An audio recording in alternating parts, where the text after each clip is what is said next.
Good evening, everyone, on this last day of October. So we are here for our 10th lecture in the Outreach webinar series. So this particular series is part of the 21st Century Skills that national academies uh, for the sciences, engineering, and medicine put out. So a lot of these topics are borrowed from there. And this particular webinar series is sponsored by three different entities. And I'll go into each of these entities in our following slides. But our topic for today is AI and the job market for engineers by Dr. Peter Cappelli, who we'll introduce shortly. So uh, the the first entity that's sponsoring this particular webinar session is the AIM EFRC, whose mission is to build an AI-enabled inverse design approach for fundamental understanding and to integrate the material manufacturing design for advanced polymer composites. The second entity is the IDEA's NSF NRT traineeship.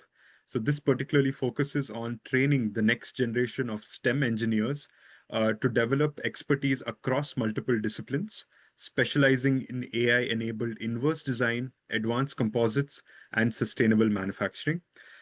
The mission for the final center, that is also co-sponsoring this particular event, the Center for Plastics Innovation, is to realize sustainable plastics manufacturing and integrate a systems-based and data-driven approach with molecular-level understanding for the selective and efficient catalytic pathways and advanced synthetic methodologies in order to have high throughput screening and comprehensive multi-scale experimental and computational characterization techniques. Um, with that, I just want to throw light on this particular season for the webinar series. And it's focused on, as I mentioned, the 21st century skills. Some of the skills that we have highlighted in the past are critical thinking, problem solving, uh, information literacy, to name a few. And we have also featured several talks from uh, professionals pursuing different career paths, whether they be in academia, national labs, industry, or consulting. And our presenter for today is Dr. Peter Cappelli. So he's the George W. Taylor Professor of Management at the Wharton School and the Director of Wharton's Center for Human Resources. He's a research associate at the National Bureau for Economic Research in Cambridge, Massachusetts, and he served as a senior advisor to the Kingdom of Bahrain for employment policy from 2003 to 2005, as well as a distinguished scholar of the Ministry of Manpower for Singapore. And he was a co-director for the US Department of Education's National Center of Educational Quality of the Workforce from 1990 to 1998. He was recently named by the HR magazine as one of the top 5 influential management thinkers by NPR, as one of the 50 influencers in the field of aging, and was elected as a fellow to the National Academy of Human Resources. He has received the Michael Lucy Award for Lifetime Research from the Society for Human Resource Management and an honorary doctorate degree from the University of Liège in Belgium. He's a regular contributor to the Wall Street Journal, writes a monthly column for HR Executive magazine. His work on performance management, agile systems, and hiring practices, and other workplace topics appears in the Harvard Business Review. And his latest book, Praise of the Office about remote work, was published in 2025 by Wharton Publishing. And with that, it's my pleasure to introduce Dr. Cappelli. Before I hand it over, I just wanted to acknowledge the three different centers I mentioned. Two of them are from the US Department of Energy, the Office of Science, the Basic Energy Sciences. These are the award numbers. And one is from the NSF, the NSF's Division of Graduate Education. And this is the award number for that. So, and with that, if you would like to follow us on any of our social media platforms, please do. This is a recurring monthly webinar series, and our next speaker will be updated shortly. So with that, again, thank you so much, Dr. Cappelli, for this particular talk. I think it's very relevant with AI and all the layoffs that we are seeing. So really looking forward to hearing what you have to say. Good, thank you. Well, I appreciate the introduction and the chance to talk with everybody who's on. And I think we have a practical concern here, and that is to give people a sense about what's going on with the job market now, but never lose an opportunity to do some academic work. So we're going to talk a little bit about history and a little bit about the factors that have shaped the job market in the past and sort of shaping it now. I think it's always helpful if you want to understand the present to go back a little ways and look at the path dependence that got us to where we are. So let me do that and go back to the earliest days of corporate jobs. You know, corporations are a US invention. And, you know, around 1918 or so, we started to see the rise of some companies. Interestingly, before the 1920s, excuse me, the way people built careers is to hop from company to company to company. Right? And that, for example, the first great corporation, and at the time the largest in the world, was the Pennsylvania Railroad, headquartered in Philadelphia. And after it was up and running, and all kinds of interesting innovations, including defining time. Now, that sounds like a wild thing, but until the Pennsylvania Railroad, time was different in every little community. There'd be a clock tower, you know, here's it's 5 o'clock, but that wasn't standardized in any way. But as soon as you create a railroad and you've got trains that are supposed to meet far away, if you're not on the same clock in the exact same time, you know, it's not going to work, right? So if you wanted to build a railroad from that point on, the first thing you did is you went to the Pennsylvania Railroad and you rated their talent, right? And if you turn even to the auto industry, which at one point had 280 car companies in the US, um, you know, it was quite common to just go someplace and raid those companies of their talent. Walter Chrysler, for example, as I recall, was a plant manager and a good one in, I forgot whether maybe it was Ford. And investors grabbed him and said, you should run a company. And they created a company and it was called the Chrysler Motor Company. They just used to hop from place to place. And a lot of big corporations were put together by grabbing people and their companies. So General Motors, you know, was put together by lots of separate companies. Um, Chevrolet had his own company, you know, and so did Buick, and most of those, they just grabbed those corporations. Who was going to run the new division? Well, the guy who ran the company before. So, you know, Louis Chevrolet ran the Chevrolet division, or Walter Cadillac in particular ran the Cadillac division of General Motors. That's how they got their talent, you know. So that started to change in the 1920s. The economy was roaring along. And technologically inclined companies, the Edison Company, started by Thomas Edison, which ultimately becomes General Electric, is one of the leaders, growing so fast they can't hire enough experienced people to run their businesses. So they and a few other large corporations start to train people, and that is hire people in who they think are smart but don't know anything useful yet, and train and develop them. And a lot of the things that you see today, or we saw a while ago, that companies did to train and develop people were actually created 100 years ago in the 1920s, right? And so that started, we were really off to the races, and then the Great Depression hit, all that stopped, everything went on hold until World War II. So World War II, of course, the corporations are booming with demand to fill the war efforts. And one of the things that happened, of course, not surprising in World War II, everybody younger in those corporations went to work in the, well, they were drafted into the military. Um, not always in the best places. My father was a lawyer, and he was drafted and sent to be an exercise leader in Alabama. I mean, it didn't make any sense, but you know, the talent was boom, gone out of these places. And so, who was running the corporations in the Second World War? It was people who should have retired, and they were just hanging around till the end of the war. War dragged on a bit. A third of those people actually died in office because life expectancy was 65 and retirement age was 65. So these guys are hanging around till 67, 68, you know, and they died, right? So the war is over. There's a massive, massive talent shortage of technical skills, but also managerial skills. And there's a big effort to try to hire from each other. There just was not anywhere near enough people to go around. But search firms got started then.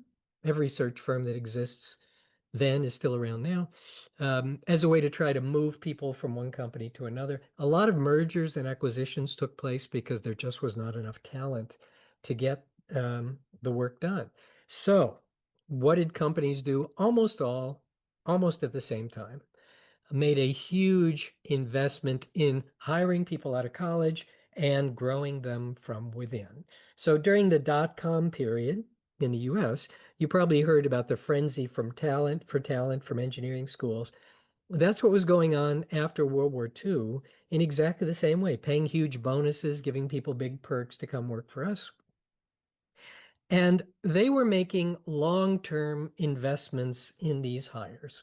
So what they would do for you folks, for example, they would do on-campus recruiting, not unlike what often happens now.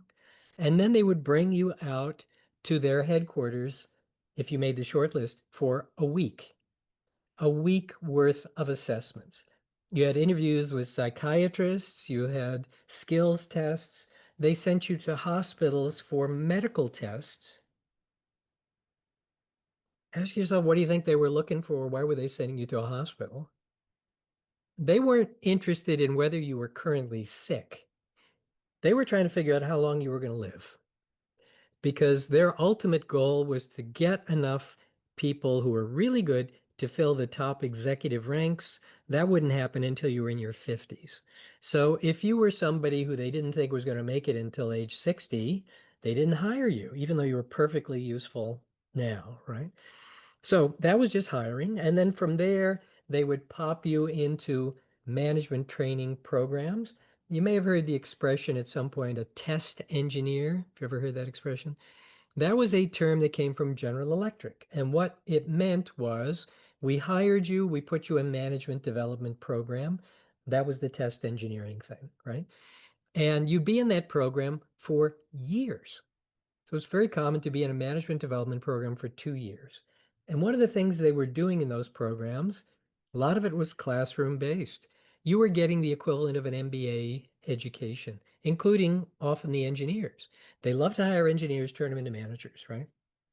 And that's how they would do it. So you'd have years worth of training and management development.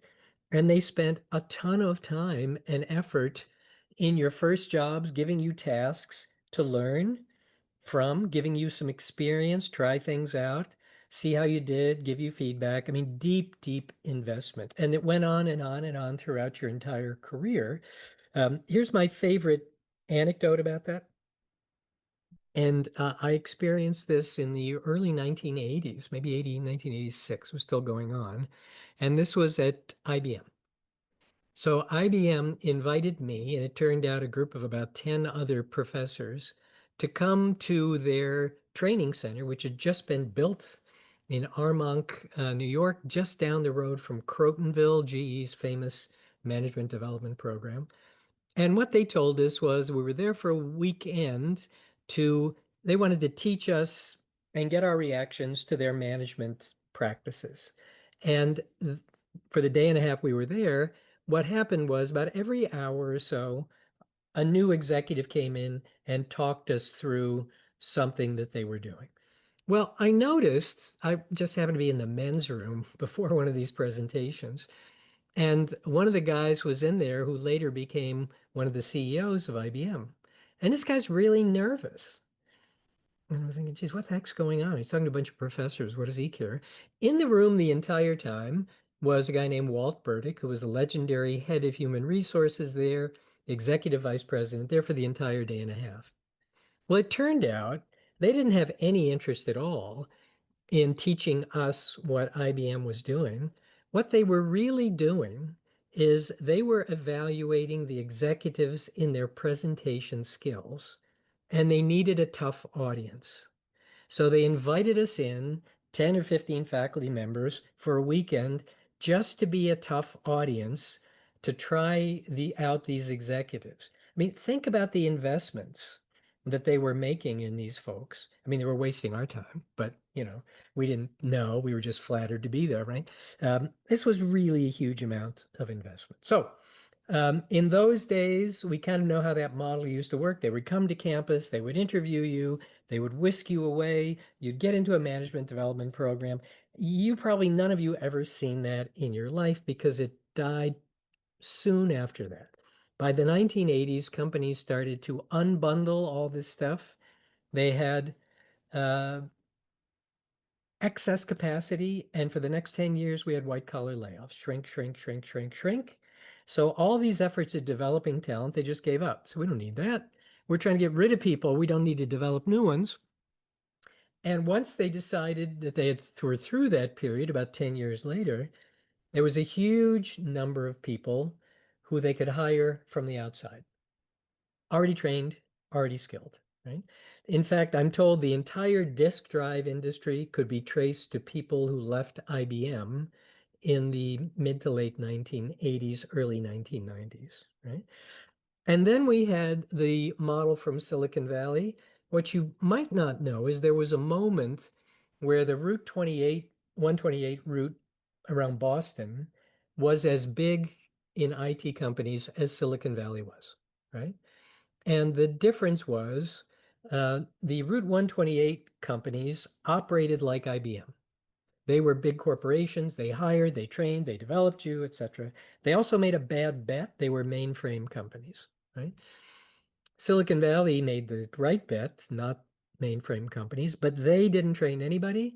They simply moved people around. So average turnover of engineers in Silicon Valley in that period was about 40% per year. Now, that didn't mean you were all 40% were quitting every year. What would happen is they'd put a team together, they'd work for a couple of years, then boop, they'd dissolve them, everybody would take off. The ecosystem was rich enough around Silicon Valley, enough people there all trying to do the same stuff at the same time that you could acquire people pretty easily, move them around, let them go. They didn't have to move their house, they just pick up another job someplace else.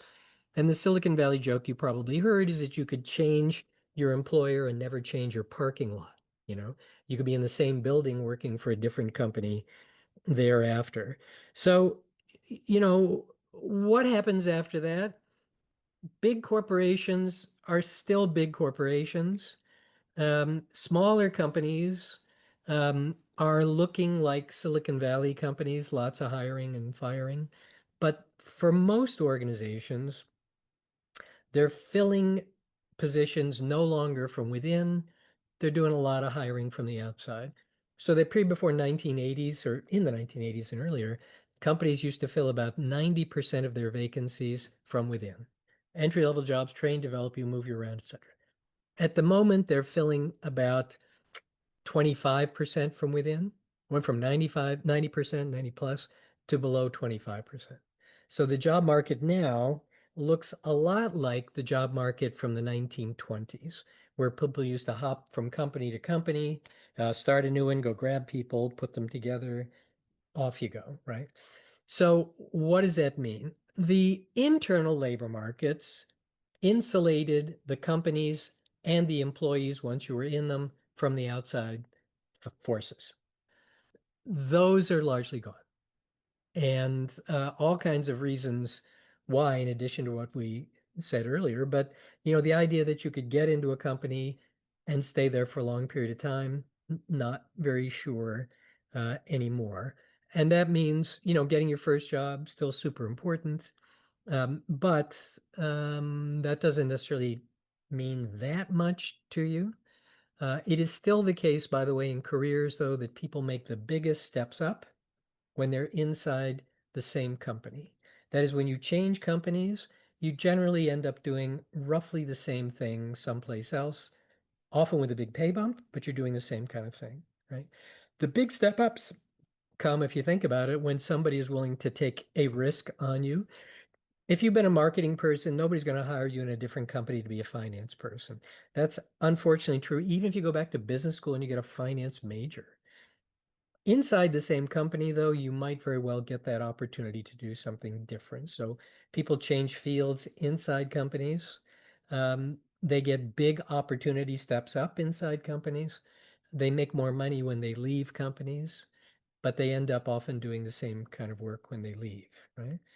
So let me talk now for a little bit and then I will pause. We'll see if we got questions or thoughts in the chat. You can ask me anything, of course, you want about these things, about what's happening right now.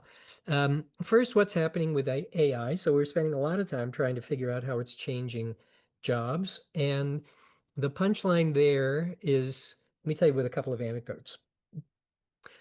There was a survey done just a couple of months ago of CEOs, and the CEOs say 73% said 74% said that they're afraid they're going to lose their job in 2 years if they can't show performance results from AI. What does that mean? Headcount reductions. AI has become fantastically popular among investors because they think it's a way to cut headcount. So that's the CEO's view. They also say about 36% said that off-the-shelf tools are going to be good enough to make the transformation. They're completely wrong about that, but that's what they think. The other thing they say is about the same number, about 36%, admit that most of the AI stuff that they're claiming isn't doing much of anything. So what's going on? They're under pressure to show that they're using this stuff. So they're pretending they're using it even when they're not, right? A couple of surveys or studies that have been looking at the job effects of introducing AI. It's hard to find anything where jobs actually get cut. So we have spent some time, including last Thursday, with a all-day program with about 30 companies. We're just trying to talk about what have you actually done with AI that we could look at and talk about. And the punchline is it's super hard to find anyone who can tell you a story about what they've actually done. So I've looked at a few. So we have a webinar that I've done with Accenture, but it was pulling teeth to get examples. And we got 4 stories about companies that have really done stuff. Let me tell you what the punchline is, but you folks would probably know this if you're working in this field. First, it's super expensive to introduce AI tools, particularly machine learning, right? The training of the data, all that stuff, building the algorithms takes a ton of resources to do that. Inserting agents into white collar work takes a ton of time, and it's mainly management time, right? The management time means you got to figure out what the work is that's being done. You got to figure out what kind of agent might be inserted in there. You got to get the employees to work with the agent and keep updating it and giving it feedback as to whether this is the right kind of information or the wrong kind of information. Then you got to redesign the jobs afterwards. Is this stuff cheap? It's super expensive.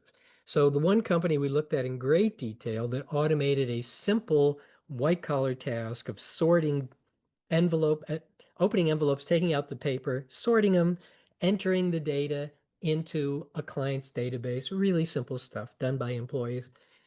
They could get AI to do it. The AI was 3 times more expensive than their employees. When they eventually got something to work, they did it smartly by staggering the AI. You know, optical scanners actually did some big chunk of it roughly for free. Simple AI did another 20 or 30%. So they ended up doing only a few percent with the really expensive stuff. They cut headcount from 40 people to 36. They spent $500,000 with AWS. They took 6 people, staff of 6 people, experts a year to build this thing. Was it a mistake? No. Now they're getting really good productivity out of it, lots more work from the same number of employees, but it was really time consuming, really expensive to set it up, right? So let me get to the punchline about jobs. What you're hearing now are lots of stories about companies laying people off because of AI. Read them carefully, like the recent AI story from Amazon. Here's what it actually says. It says Amazon's laying off 14,000 people from headquarters. We expect that AI will take over these tasks. Means it hasn't done it yet. So the idea that these layoffs are because of AI, that is not what's going on. I don't believe that for a minute. I believe what's going on is the companies feel they have to say they're using AI because that's the smart thing to say. That's what investors want to hear. So they're claiming they're using it, um, but the layoffs are things they want to do anyway because investors are leaning on them. And so they're saying, well, it's going to be AI, will take care of it, right? I have no belief that it's not true now. I have no belief it's going to be true in the short term. I mean, it may be the case that these tools get better, cheaper, faster, but my computer science faculty colleagues say don't bet on it. You guys are probably certainly deeper into this than I am, but you know, the AI companies they're not in the business of giving this stuff away. They're losing money like crazy on it. The computer power, the electrical power required as more and more people are using these tools. It's just hard to see this getting dramatically cheaper. Maybe, but don't bet on it. So let me say practical things about the job market now. Right now, what's going on is companies are um, afraid of a recession. They don't know whether we are in one yet or not, but they're petrified of being in the wrong place. They would much rather lay people off and be wrong than not and miss the opportunity to cut before a downturn comes. They're super wrong about that, by the way. The evidence is very clear that there really is very little benefit to layoffs and a lot of downside. And in the last great downturn, the Great Recession, the companies that did the best are the companies that waited the longest to try to do any layoffs. And the reason is because when the cycle turns and business picks up, you may recall in the Great Recession, if you were paying around then, paying attention, companies were scrambling to hire people. Same thing after the pandemic, and they couldn't fill vacancies. And because of that, they lost business, right?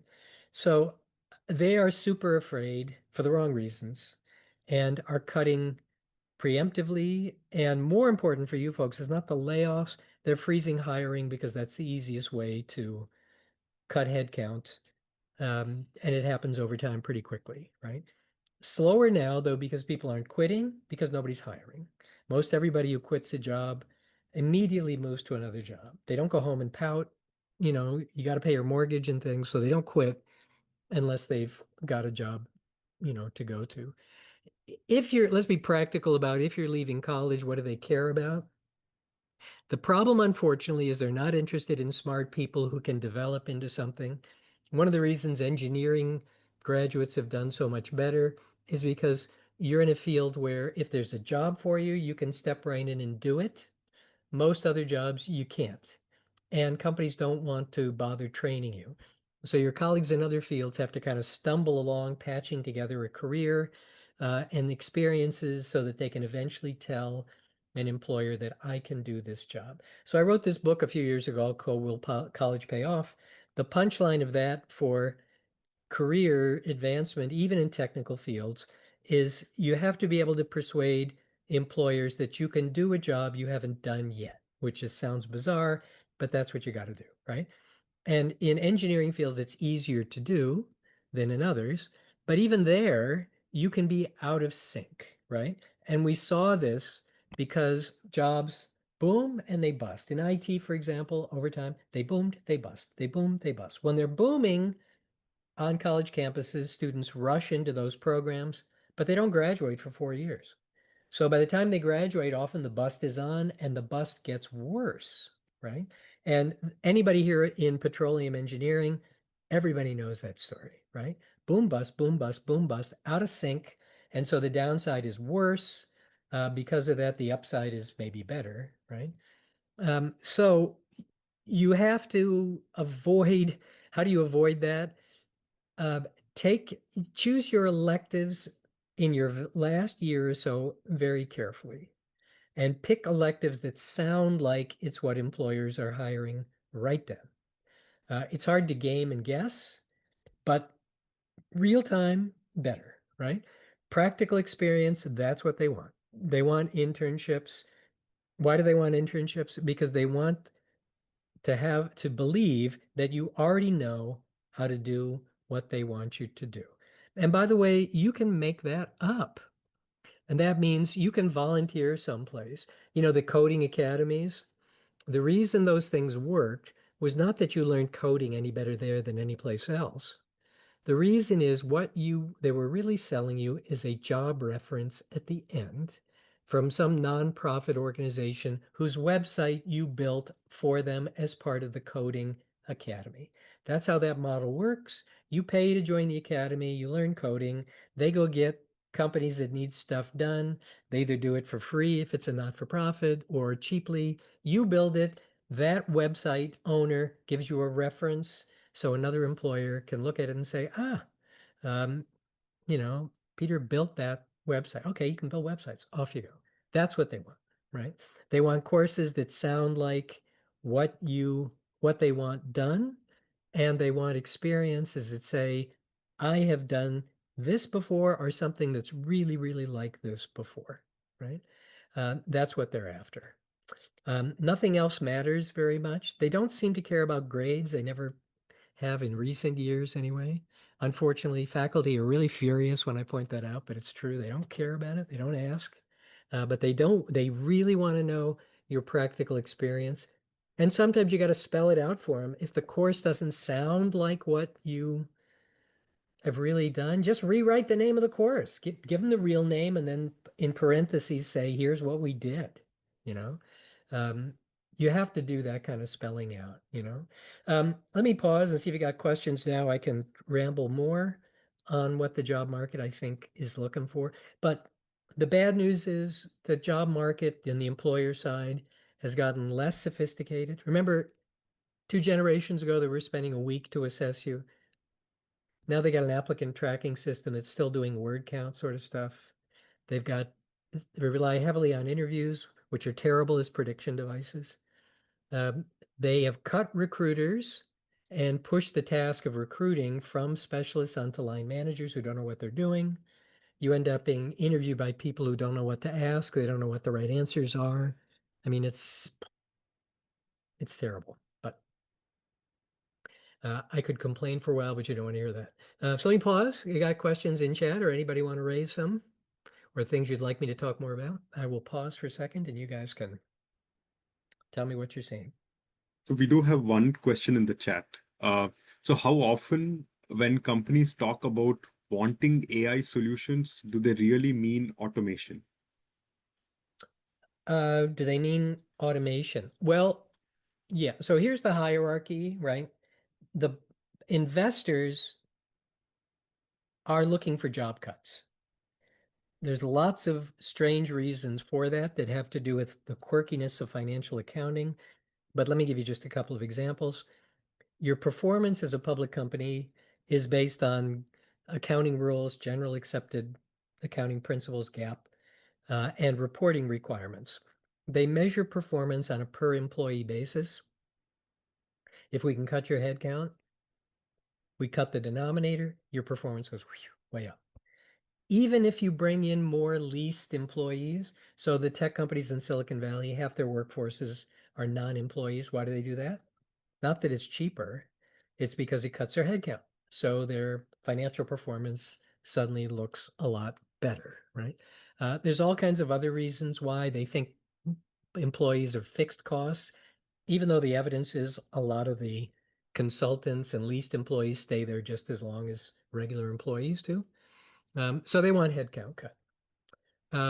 The boards of directors know, I think, even less typically than the investors do.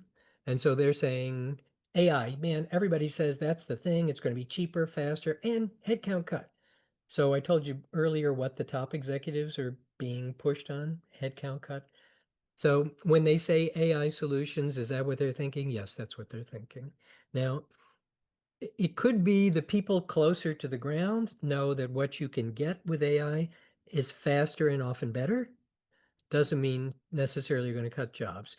Programmers, for example, you folks probably know that programmers are not becoming obsolete. A typical programmer only spends 30% of their time programming. What are good ones doing? You're negotiating with the clients. We can make this happen. You sure you want that? And we got to talk about the downstream user of this program. What do they want? Can we negotiate a solution? Then I got to go get a budget and negotiate that. The coding is only part of what we're doing, right? So it's going to be hard to get headcount reduction. And I think the line managers are seeing that already, but the people at the top still think we're going to get headcount. So for sure, that's what they're after. The reality is they might get faster and cheaper. But also the reality is you don't need to be, what they need in order to make AI work is not really a lot of AI experts. They need management consultants, internal even, to say, here's the job, here are the tasks you can do. Here's how we get employees to work with the agent. Okay, now AI person, what kind of agent can we pop in there? Bing. You're not building software, you're applying stuff, right? Now employers don't know that yet, so it's still probably pretty good market for people who say they're doing AI. What else? What else you got for questions? I think I saw others pop up here. Yeah, I don't know if there's any other live question. If not, I have a question to ask. Please go ahead, Dr. Yeah. So, Peter, fantastic thoughts that you shared. I think you answered this in one way, but I wanted to pick your brain on something. So, I've been talking to, I have good friend circle in pharmaceutical industries, and upon talking to them, what I learned recently, this is firsthand, Yep. is um, my friends are in chemical engineering, so they're like doing this core process development in pharmaceutical Yep. industries. And obviously, it's not that easy to climb the ladder in pharmaceutical industry, so they become managers, very slowly. And only if you have like 20-25 years of experience, you become a director, right? Yeah. Yeah. So, but there are some people who rush to take on administrative positions. So what they ended up doing is they switch from the core competency and then move towards positions like AVP of supply chain, AVP of strategy. Mm-hmm. And then those are the positions that I heard recently became vulnerable for AI. Mm. I think maybe, as you rightly said, they wanted to reduce the headcount and those people are losing jobs. Yeah. But here is what my question is. I can definitely see AI contributing big time in supply chain decision making as well Mhm. as strategy decision making for a company, but not in core competency. So, do you think those positions could be at risk as we further advance the AI age? Basically, we have a lot of participants who are actually PhD students, undergrad students, going through the core competence of chemical engineering, mechanical, material science. Yeah. So what would be your advice or thought process to those young scholars to stick to the core competency or to move to this? Which kind of jobs are more at risk with the advancement of AI? Yeah. So it's it make a great point here, and I think that is that there's a difference between the job and the work. So are the jobs in the administrative positions in something like supply chain management, are they vulnerable right now? Yeah, they are. They're vulnerable because the investors think that the companies got fat and bloated with middle management. So you may have seen this not before during the current layoffs, but the stories about them 2 or 3 months ago in the summer. They were saying we're going to cut middle management. Do they need to cut middle management? Probably not. But it sounds like a smart thing to do because people don't know what middle management does. So I can believe that people in those positions could lose their job because investors think you don't need this stuff. And one of the things we've seen because of that is this incredible expansion of the span of control. That means how many direct reports per supervisor, right? So the norm used to be about 7. That's about all as a supervisor you could really pay attention to. And these companies now, many of them have 15 to 1, and they're talking about doubling it to 30 to 1. There's no way you can actually supervise 30 people, right? So the job will go away, like the supply chain vice president. That job will go away, but the work's got to be done by somebody still, right? So the work will somehow go to somebody. And my bet is over time they'll end up with the same sort of job titles again. So the punchline of this is, we shouldn't think about companies as being engines of sophisticated optimization. They're just full of humans who are not particularly sophisticated about what they're doing on the management side in particular. And as a result, they're driven largely by the predispositions of their boss. And those predispositions now are driven by investors and downstream boards of directors who think cutting is the way to success, right? So you don't hear anything much about investing anymore. It's all just about cutting. Now, you know that can't go on. I mean, it just, it's nonsensical, right? But that's the buzz because that's what the people up further up the food chain, that's all they're thinking about, right? And that's unfortunate, right? So I guess I would say I wouldn't rush into those administrative positions now. It is still the case, though, that technical people are arguably underpaid compared to administrative people, certainly compared to how much expertise and knowledge they bring to the party. For sure, that's true. Some of that is because the people above them can't see what they do, can't quite figure it out, can't see why it matters. And some of that is probably something that the people in those roles could have done something about, give them a better sense about why this issue here is so valuable, and having somebody who made this decision here, here's how it played out for us down the line. They can easily see why a merger and acquisition was so valuable, right? And by the way, that is another change we've seen at the very top of companies. The top executives don't seem to spend much time on management anymore. That is trying to make the current organization operate better. They're spending their time outside. Can we do M&A? Can we sell off this division? Can we get better financing? That gets more attention, has more of an obvious payoff, does them more good for their careers, right? It's not happy thought, but kind of the reality. What else have you got in terms of questions from folks or Yeah, thoughts? bunch of questions actually. Okay, yep. Challenging circumstance. Oh, sorry, doctor, you want to go ahead? Okay. Challenging circumstances often present hidden opportunities. In your view, what opportunities exist today for university graduates? Well, I guess they're hidden for a reason. That is that they're hard to see, I think though that one of the things we can say is that employers are fickle. For example, right now, this AI expertise, super hot. A year ago, data science, super hot. Give you an example from data science. The market for statisticians was weak. The market for people who data science, really booming. Any statistician can do data science stuff. Just call yourself a data scientist. And I think there's a lot of that with this AI stuff too, right? There's not, in terms of what companies want done, it's not like you need a AI expert to do it, right? In fact, this, I find this stuff hilarious, taking these classes on prompts. The point about prompts in AI and large language models is they're super easy to use. You don't need a degree in prompt construction to know how to use ChatGPT, right? In fact, it wouldn't help you at all. If in companies were smart, what they would be hiring is librarians. Because librarians, first of all, know what's good data and what's crappy data. And they'll know, should you put guardrails up? And here's where you should put them. And what they do for a living with databases is write prompts. So, that's what they'd be hiring.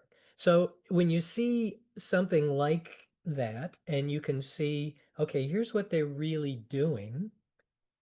How do I describe myself such that it's clear I can do that? And you're painting a story for them, right? And, the story can be a little creative because what they want is pretty vague.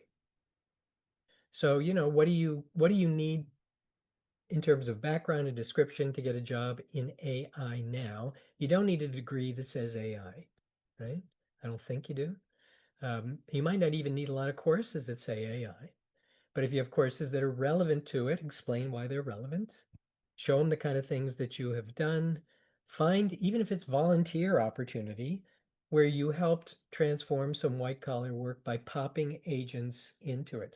Remember, a third of the CEOs are saying we're making stuff up, right, on AI. So if, you're not lying, but they're not looking for super sophisticated stuff. They don't know what it means to use AI anyway. So, say, look, here's what I did, and let them decide. We have a bunch of more questions. So one of them is, what AI skills should first-year engineering students be thinking about for their graduation in 4 years? Don't think about it. Whatever is going to be the job market in 4 years is so far away from you that it's irrelevant. Just do whatever you want to do now, and then really worry about it for the classes you're going to take just before graduation, right? The market is so up and down. 4 years is a lifetime, you know? Yeah, okay. What else we got? That was easy. You mentioned staying in one job long term versus hopping around to different jobs. Yeah. Assuming you don't find yourself in your ideal job post graduation, Yeah. what is the best way to navigate the engineering job market to find something you are passionate about? Well, the advice is all about information and networks. So, and this is true. So the way most jobs are filled these days is sort of like McDonald's. I mean, it's this massive scale thing. Job boards, you get 1,000 applications for a position. Optical scanners are still doing word identifications on your resume. The odds, last time I looked, the odds on you getting an interview if you post for a job that's posted on a big database website, the odds on you getting an interview are about 2%. Um, the odds on you getting an interview, if it's a reference into the company, somebody in the company knows you, it's like 12%. So it's still unfortunately the case that the goal is to get around the system, which is this McDonald's quantity sort of thing, and get to people. You've heard this forever, but unfortunately, it's still true. Do I know somebody who knows somebody who I could talk to in the company? And if that person will put in a good word for me, that is so much more important than anything else that I could do. It sounds bizarre, but that's it. The sophistication of the hiring practices is simply in dealing with the scale of applicants that they get in order to do it cheaply. What do they measure? Time to fill positions and cost per hire. Can we do it cheaply? They don't measure quality of hires. It's stunning, right? I mean, it just sounds like you couldn't believe it, that we don't look to see whether our hiring practices give us good people. They don't look. And that's something to wrap your head around as to why. It's a longer conversation, right? So don't expect these job boards and these website-based applications to do any kind of sophisticated fair analysis of your application. They're doing word counts and using the right terms and that sort of stuff, right? You can game some of that, you might as well, but just don't expect it to get you much of any place. So I think the question was, how do you navigate the post first job market? Well, personal connections, it's all mainly that's it, right?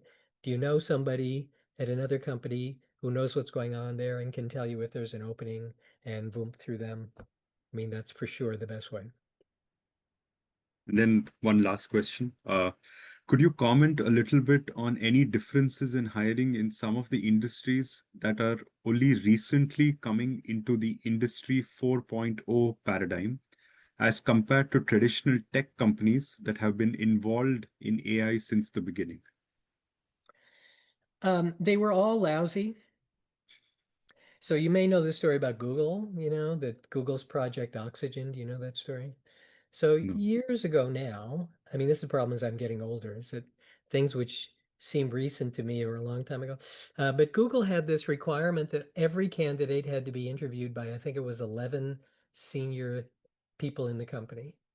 And this is when they had this idea that crowdsourcing was cool or something, and they took it quite seriously. And if you were an executive who didn't show up for one of these interviews, they had your name on the wall of shame kind of thing, and stuff. So they took it quite seriously. Now, everybody who studies hiring knows that those interviews are pretty much worthless. But they did a study of these interviews and what they predicted about who was good, could be a good candidate. And they found they predicted nothing. And I remember talking to somebody who was on that project and saying, look, everybody knew this already, that these weren't going to predict, and said, yes. They said, yes, we knew it too. However, our leaders thought that they were special, that they could predict, right? So they've been lousy for a long time. They're getting more sophisticated. I would say Microsoft now is one of the more sophisticated companies in terms of hiring, managing people more generally. So if you go to a company like that, they look not unlike, I mean, Accenture, IBM, Microsoft, they're about as sophisticated as you're going to see, right? The smaller companies are not very sophisticated. And what's the evidence show? Leaders pick people who they like. People who they like are people like themselves. So if you graduated from the same university that they did, it's probably a big plus for you, If you know somebody they know, probably a big plus. That's why the advice is always see if you can find some connection with anybody you're interviewing with. The reason is if they think that you are similar to them, they like you better, right? So I don't think that there's anything systematically different. Young companies are unsophisticated. Unsophisticated hiring practices sort of look the same. We go with people we like. Then we persuade ourselves that they must be good, you know. What are good practices, by the way? If you go to some place where they're giving you skills tests, that's a good sign because those do predict. They're not perfect, but there's one thing we worry about. What kind of skills does Peter have? Let's give him a skills test and see. If they're doing that, that's at least a sign that they are trying. Uh, I did have one question because I don't see any other question I just wanted to Sure, ask. sure. Do you have any thoughts about artificial general intelligence, and does everything get flipped on its head if someone achieves that, like one of the current AI companies? Well, I guess the question is, what is that going to mean and look like, I mean, you can kind of do that now with teams of agents, I suppose. And one of the things we know about that concept is how fragile it is. You got four different agents put together in a team. Problem with any one of them begins to accelerate or increase the problems at the end. So it's not the issue is not whether each of the agents can do what they're supposed to do now, I mean, sure. I mean, if you get some uh, agents that could do what good human interviewers could do, might matter. However, we on the hiring side, we could do this better right now. We know how to do it. If you went back to that IBM period I was describing, they were pretty good at picking who was going to be good people. They spent a lot of time at it, a lot of money. They did check to see whether what they were doing predicted who was going to be good. Could we get better at that? Yeah. First thing we do is scrap all these interviews with people who are not expert at interviewing, right? The only reason you're doing an interview, by the way, is to gather information about what somebody has done in the past that looks like what you want them to do here. That's it. Everything else is a waste of time. What's your favorite hobby? What kind of tree do you like? It's a waste of time, right? The only questions that matter are those behavioral questions, which you probably know. And those are ones like, tell me about a time when you had a conflict kind of thing. The problem there is everybody who's smart knows those questions are coming, so they have a canned answer. And because of that, those answers are worthless. So to be a good interviewer, you have to ask questions about that stuff, but you have to ask questions they don't know are coming. So good interviewers do things like they get your references first. and then they call the references, and they're just asking them stuff about you that they could then ask you. They don't care what the referees say about you, you know. They're all going to say nice things because, frankly, if you're smart, it's your uncle who's the reference, it's your favorite teacher, you know, they're all stacked, right? But they might say something like, Nicholas worked on this project with 5 other people, and you know, they finally got it done, but it was kind of a struggle along the way. So when I get him on the interview, I'll say, so tell me about this project. I hear it was kind of a struggle. Well, he wasn't prepared for that question. So now he's going to tell me some things that allow me to ask follow-up questions, and now I can learn something. But if I don't do that stuff, I might as well be asking him about the World Series and what's his favorite color, right? It's worthless. Anything else? I think we're done with questions. I'll leave it to our center director, Dr. Srikanth Pillar, to conclude the talk. Yeah. No, again, thank you so much, Dr. Cappelli. Really appreciate you sharing your insights. Actually, I learned quite interesting from how the companies think about and function from 1920s to 1980s. I didn't really know, although I worked in an industry for a small bit of my career. So, but of course, I didn't go to that level of management before jumping into academia. So I didn't know how the decision making and process works back then, and now how it's working right now. But definitely, it's very challenging environment, and there were many people that have approached me asking how things are. So I end up talking to my friends and colleagues in industry. That's what I shared with you. So hopefully, again, this is what so when I give some of my AI talks, I kind of tell that AI is not going to replace humans. AI will replace humans with AI knowledge. Or humans with AI knowledge will replace humans without AI knowledge. I think that's how I put it, but I don't know if that is a true quotation. But that's what I see, and I really encourage all my students to actually go and take at least one machine learning course in their career,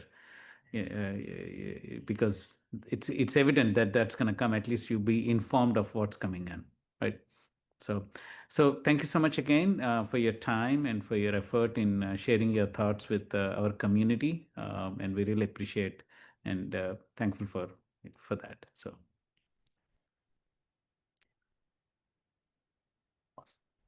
And with that, I think we'll conclude this particular season. So please stay tuned for updates on the next webinar. And yeah, thank you everyone for joining us. Yeah.